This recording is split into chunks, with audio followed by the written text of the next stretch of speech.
Welcome to our channel. ఈ రోజున కూడా రీజనింగ్ ఎబిలిటీలో కోడింగ్ అండ్ డీకోడింగ్లో కొన్ని ప్రాబ్లమ్స్ చూద్దాం. ఇక్కడ లెటర్స్ ఇచ్చారు, కరెస్పాండింగ్ న్యూమరిక్ కోడ్ కూడా ఇచ్చారు. M2 Q5 I3 N7 E1 Y8 U4 G6 R9. Conditions 3 conditions ఇచ్చారు. If the first and last letters are vowels, both are to be coded as $sign. Second condition, if the second letter is a vowel and the third letter is a consonant, a single code is to be used and both are to be coded jointly as percentage symbol. Third condition, if the first letter is a consonant and the last letter is a vowel, both are to be coded as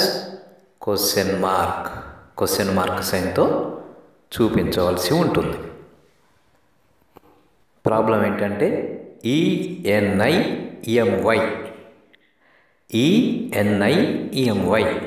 దీనిని code లాంగ్వేజ్లో ఈ విధంగా రాయాలి. ఏంటి? Vowel. అంటే ఇక్కడ if the first and last letters are vowels అన్నారు condition 1లో.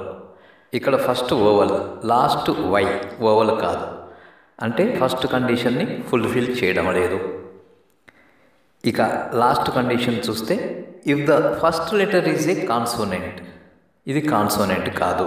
So ఈని యాజ్ ఇట్ ఈజ్గా ఏమని ఇచ్చారో ఆ విధంగానే రాసుకోవాల్సి ఉంటుంది. ఈ అంటే ఏంటి? 1. ఓకే. సెకండ్ ఎన్. సెకండ్ లెటర్కి ఏమైనా కండిషన్ ఉందా అంటే సెకండ్ కండిషన్లో ఉంది. If the second letter is a oval, మరి ఎన్ ఓవలా? కాదు కదా.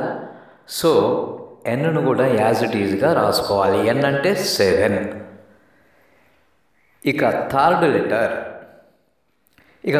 లెటర్కి ప్రత్యేకంగా ఏ విధమైన కండిషన్ లేదు కాబట్టి ఐకి 3 కాబట్టి 3 రాసుకోవాలి. ఎంకి 2 కాబట్టి 2 రాసుకోవాలి. లాస్ట్ వై 8 కాబట్టి 8 రాసుకోవాలి. సో 1 7 3 2 8 ఇది answer. Next problem GENIR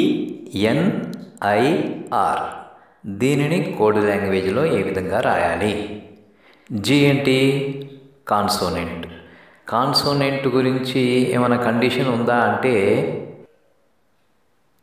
third కండిషన్లో ఉంది. If the first letter is a consonant కాబట్టి ఇక్కడ consonant. And the last letter is a vowel, last letter ఓవలా? కాదు. సో జీని యాజ్ ఇట్ ఈజ్గా రాసుకోవాలి. జీ కోడ్ ఎంత? 6. నెక్స్ట్ సెకండ్ లెటర్ ఈ. ఇక్కడ ఏమైనా కండిషన్ ఫుల్ఫిల్ అవుతుందా అంటే second condition, if the second letter is a vowel, E vowel. Okay. And the third letter is a consonant, third letter consonant N. అంటే ఈ రెండిటిని కలిపి జాయింట్లీ పర్సంటేజ్ కోడ్లో రాయవలసి ఉంటుంది సెకండ్ కండిషన్ ప్రకారం. సో ఈ ఎన్ని పర్సంటేజ్గా రాయాలి. Okay. Next I. So next I code ఎంత? 3 యాజ్ ఇట్ ఈజ్గా రాసుకోవాలి. ఆర్ 9 యాజ్ ఇట్ ఈజ్గా రాసుకోవాలి. సో ఇప్పుడు ఆన్సర్ ఏంటి? 6% 3 9 ఇది ఆన్సర్. సో ఇది క్లుప్తంగా. మరి మరొక వీడియోలో కలుసుకునే వరకు సెలవు.